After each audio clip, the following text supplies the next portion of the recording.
Hey guys, Line96 here, and today I'm going to be doing another, well not figure review, but today I'm going to be doing another video. And, yeah, today's going to not be a toy review or my collection update that I talked about, in my last review. Today's going to be something a little different because, just recently I finally got to, playing through all of Super Metroid. And if any of you guys have been watching my channel in the past, you guys know I was starting to do an LP of the game. And then I completely scrapped it after a while due to just not having the time to do it and just realizing that doing a blind LP of Super Metroid isn't really the best thing to do considering how many parts there could be and how much I could just like spend an entire part doing absolutely nothing because when I actually got to playing it, it took me about 7 hours to play through the whole game from beginning to end, and I don't think you guys wanted to watch 7 hours worth of videos. I didn't want to make that many videos, so yeah. But now that I have played through the game, I thought I might end the series off with just my first impressions review of the whole game. Um, I know if any of you have actually seen a review of this game, then I'm probably not talking about anything new, but I just want to give you my thoughts as normal. That's why you watch my videos. So yeah. So I guess I'll start off with the plot. So the whole plot of the game, there's really not much of a plot at first. Well, there kind of is. Like the whole plot of it that is there is that it follows right after the second game, Metroid 2, and the whole well, it also follows off the first one, but the whole thing is that Samus finally took out all of the Metroids and found this baby Metroid that actually thought it was the baby Metroid thought Samus was his or her mother. So Samus took the baby Metroid to this science facility to get tested on for research, I guess. And then what do you know? The baby Metroid, the space station got attacked by the space pirates. And you fight Ridley briefly, as shown in my LP. Well, it's not really an LP anymore, but the videos that are there. Excuse me. And then after that, you get run off the space station after it explodes, and then really the story doesn't. Not much story happens after that. Basically, it all leads up until the end, in which Baby Metroid is not there. The capsule actually broke, and then all of a sudden you find out that there's more Metroids from it due to radiation exposure or something like that. So yeah, more Metroids are actually cloned out of it or something like that. And I won't spoil the ending, but that's basically what happens. And uh, yeah, that's really all that there is the plot. The game is basically just it's most of its gameplay. So yeah, that actually leads up to my next point, gameplay. Now, if the gameplay all really matters on what kind of games you like. If you like games in which you're like a side-scrolling action game, which you gotta explore and everything, this game is just gonna be right up your alley. That's really what the game is. For first-time players, it's a huge world.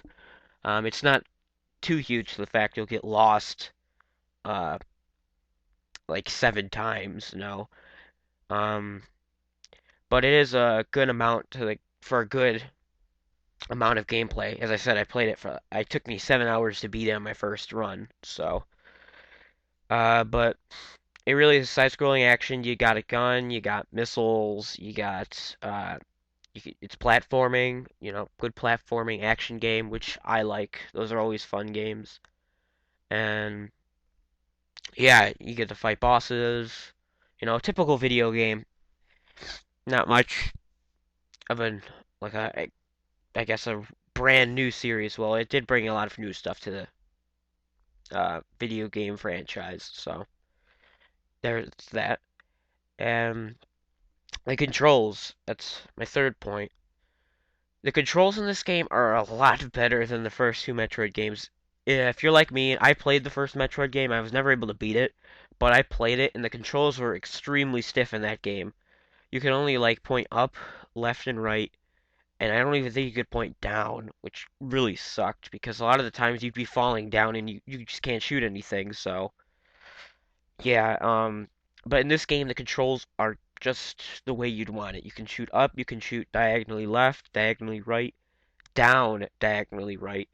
Well, basically you can just choose shoots in diagonals, which is awesome. You can shoot up, down, left, right, all of the ways you'd want to shoot it. And the controls are really fluid too. Like you can jump easily, you can shoot easily. There's certain buttons you can press to shoot in a diagonal way. I never realized that when I was doing my videos, but yeah, you can actually do that, which is cool. Um, yeah, the controls are just really good in the game. I can't really tell you what the control what button does what because it all depends on what kind of controller you're using. Because if you have it on the virtual console, you could use a GameCube controller, classic controller. You know, those two controllers are different. But if you're playing it on the Super Nintendo, you get the Super Nintendo controller. So yeah, it just really varies. So yeah, but the controls, excuse me, are just really good controls. Um, Now for the bosses. Now I actually liked a lot of the bosses in this game. Um, my favorite one was probably Kraid when I first fought him. I'll probably show a picture of him in this video, what Kraid looks like. And I really like the fight. Like when you first fight him, you well, as met all these bosses, you have no idea what they're gonna do at first. But when you do fight him, it gets really cool because then all of a sudden, you know, I actually see his full size. Because in the original Metroid, he was the same height as you, and now he's like 6 times the size of you, which is really cool. And the thing I liked about him is that the when I first fight him, unlike some of these other bosses, well, actually, no.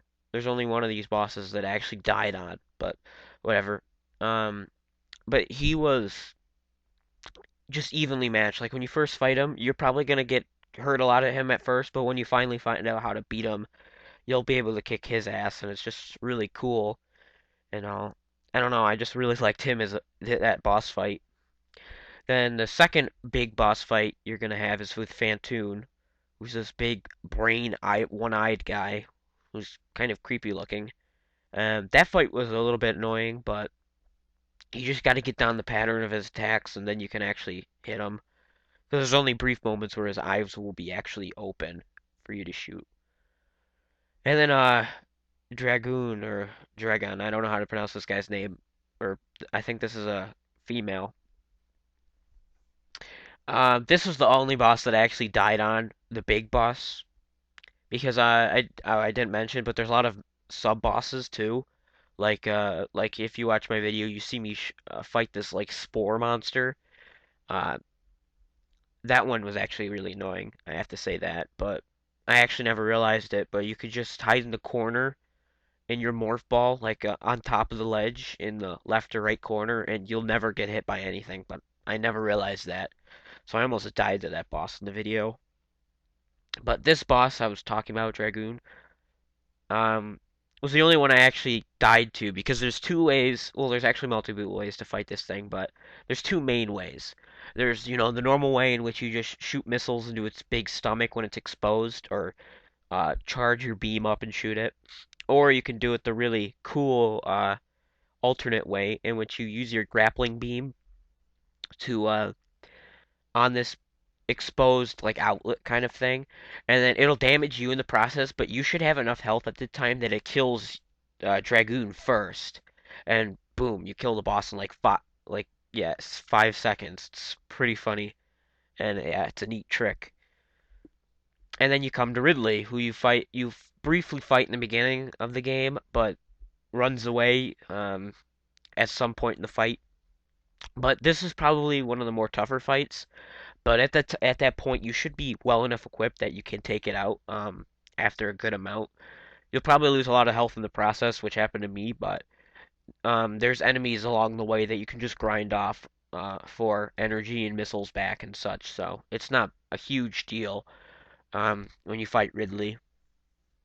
And then, of course, you've got the big final boss, Mother Brain, who's really cool in this game. I'm not gonna say how the entire fight goes out because it kind of spoils something, but at first it's just like how it was in the original Metroid, but then it changes drastically to a different fight, and she just starts kicking your ass, and it leads up to these cutscenes and such. But I won't spoil it just so uh any of you guys don't want it to be spoiled or whatnot. But yeah, Mother Brain was a lot. I think this fight is a lot better than her original one because the original one, all you do is just constantly keep shooting, and she would do nothing and eventually just blow up. So yeah, sorry for the phone ringing back there.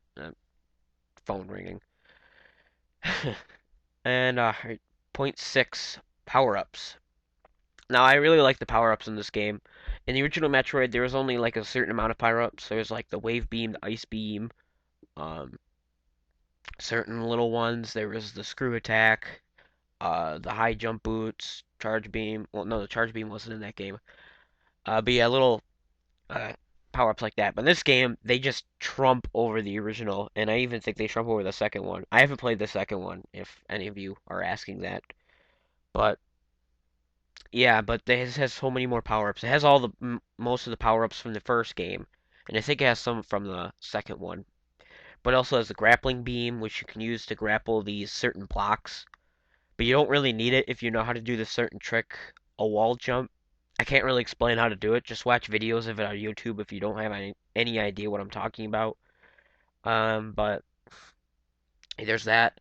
And then for players that are just getting to the game, there's this power up that you can use that's called the X-ray scope, which allows you to see hidden blocks and passage. Because whenever I mentioned it, Metroid is known for its multiple passages and multiple hidden areas and all sorts of stuff that leads to extra missile packs or extra energy tanks and such like that.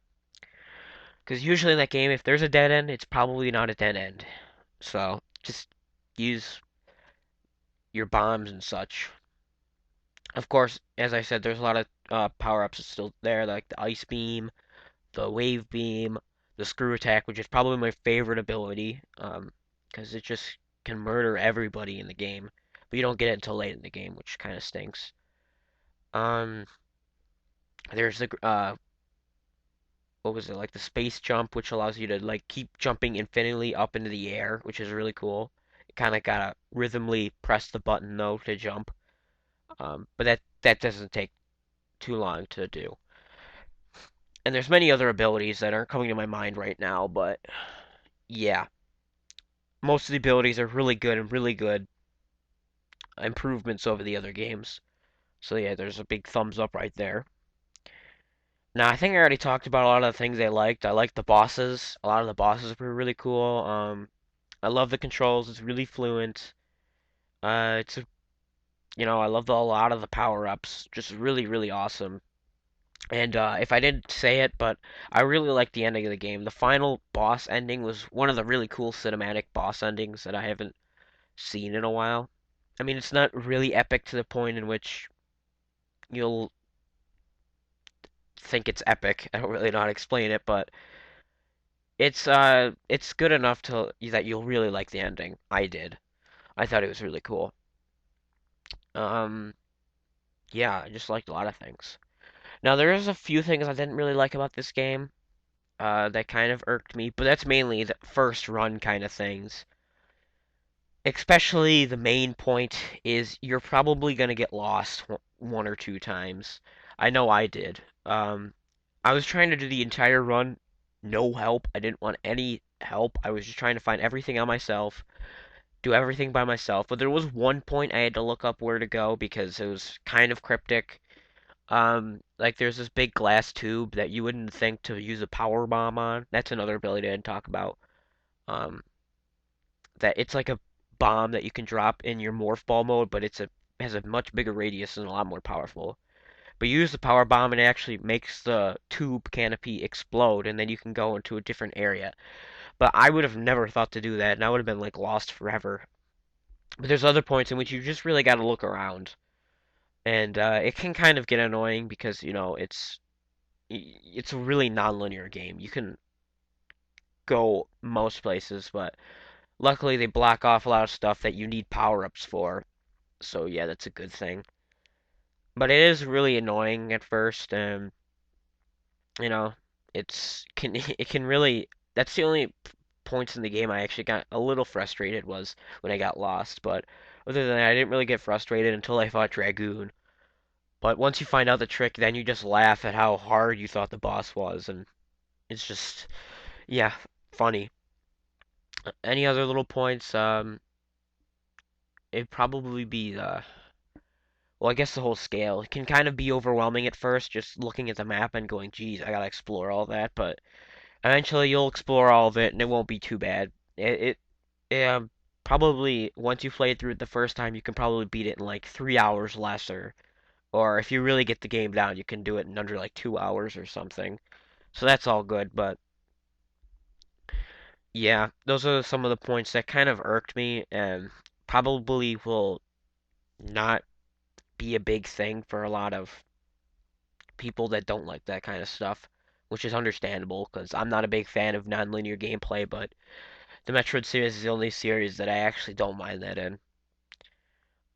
So yeah, so my overall score of this game would probably be, oh, my first impression score would probably be like a 9 out of 10. It is a really fantastic game, and I would definitely recommend anyone to try the series, at least Super Metroid, because it's a really good game.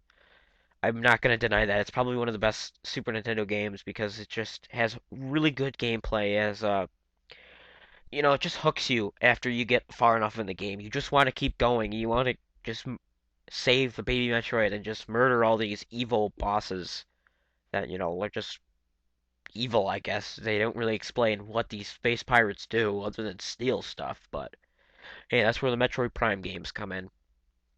But it's just yeah, a really good, captivating game that I definitely recommend to anybody to try.